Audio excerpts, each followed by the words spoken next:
Hey everyone, I just want to share with you a few things I've noticed about Wikispaces and some of your accounts. Okay, here is a student's page pulled up here, and the first thing I notice is that there are these advertisements down the right side of the page, and even though I'm logged into Wikispaces, I see protected. Now this isn't my wiki, this is Nicole's wiki, but I see this protected icon.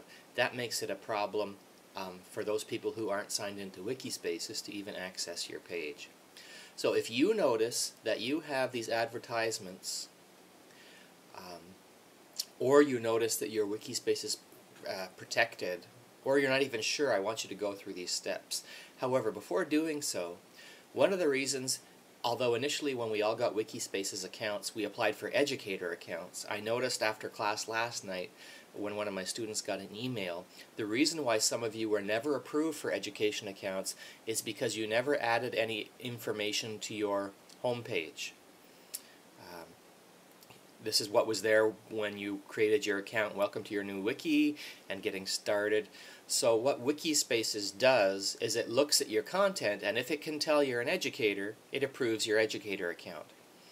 But many of you didn't customize your home page to say anything much at all, so they couldn't tell you were an educator, so they didn't approve your educator account. And that's what's happening here.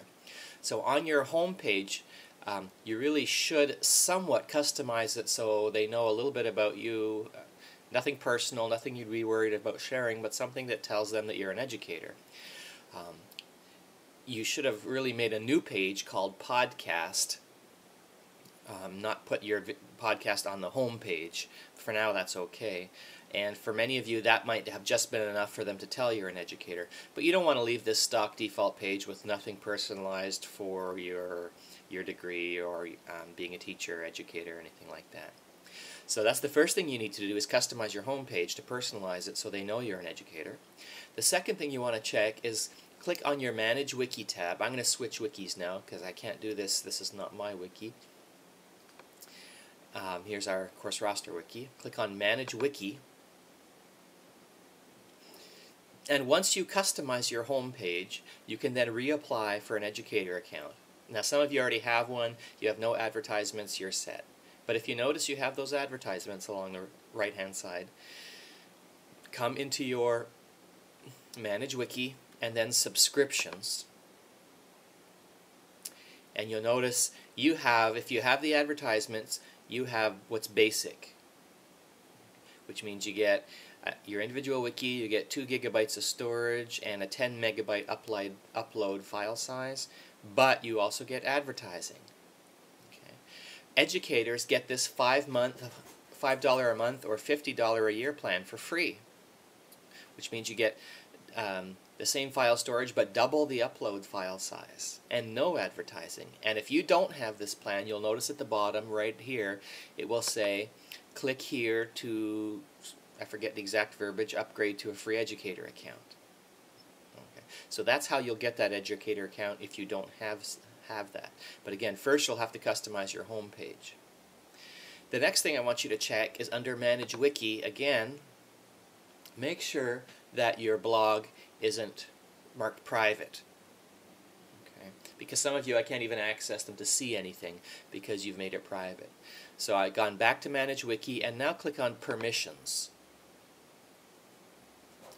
And protected is fine, but if you notice you're marked private, you want to bump it up a level to protected or down a level. Okay? Because we want people to see it, we just don't want anybody to be able to edit it, which would be public. So protected is fine. Private is too restrictive. I can't even see your content when it's marked private. So just click on protected and then update. And that's all you'll have to do. Alright, I am working with Wikispaces. They realize there's some problems with different browser versions that they didn't realize before. So we've kind of found some glitches in their code that they'll be working on. So for now, you might have noticed from home your in-hand podcast might work better in one browser than another. Definitely in the Mac Lab, it seems to play better in Firefox than Safari. Or is it vice versa? It's vice versa, I think. On my version, because I'm upgraded to the latest operating system and browser versions, it plays in Firefox and not Safari. Although last night someone had theirs actually play properly in Firefox. So it's just all over the place. They're working on it. So you'll just have to see which browser best displays your content. Alright, that's all I need to share with you. Thanks.